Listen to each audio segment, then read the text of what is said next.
And as federal investigators uncover even more fraud in Minnesota connected to the billion-dollar welfare scheme there, other states now also facing similar investigations. Some troubling results of a new federal audit show the state of Maine has been flagged for millions of dollars in what could be another massive welfare operation, according to some new reports.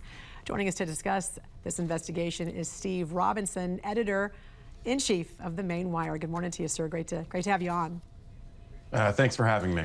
Let's start with the federal audit into the autism care, which is under the state's largest welfare program called MaineCare. What did investigators uncover?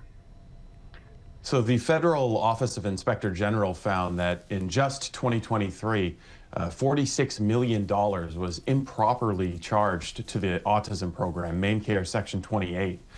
This is a program that's split between the federal government and the state government. And what the federal investigators found was that there simply wasn't a justification for millions of dollars in charges to the federal government. And now they're looking to claw back as much as $25 million of that funding. This could be a huge problem for state lawmakers as they look to pass a supplemental budget in the upcoming legislative session. There's all kinds of priorities that they're looking to address with what remains of the legislative session. But now they have to figure out what's going to happen when the federal government claws back that money. Yeah, but that's just one aspect of the Medicaid scandal that is gripping the state right now, because there are multiple other fraud scandals that are targeting other areas of our autism, our MaineCare program. Your separate investigation, I was just going to say, focuses on a single office building in Portland that became a hub for Medicaid home health agencies and international money transfers. So walk us through what you found. So in looking at the Medicaid provider data, what we found was a proliferation of home health care agencies.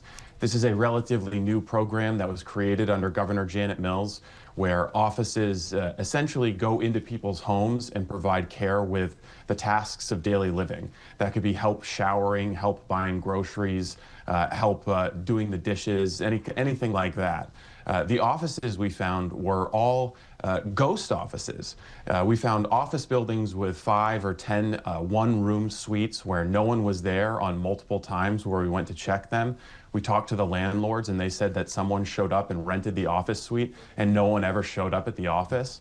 This was just to check a box on the requirement to actually get paid by the MaineCare program. We found one building in Portland where there were 5 home health care agencies along with a Dahab Shield.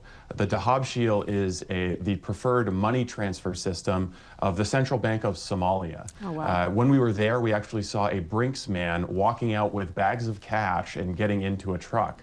This is a pattern we see repeated throughout the urban areas of Maine where there are home health care agencies, supposedly the addresses of these agencies clustered in office buildings right next to money transfer offices associated with foreign countries. Yeah. So it couldn't be clearer that MaineCare money is being taken through these shady agencies and sent out of the country to God knows where. I know. And you know what? I want to stop you right there because we have to go to some breaking news in Minneapolis. Editor-in-chief of the Maine Wire, Steve Robinson, thank you so much for joining us.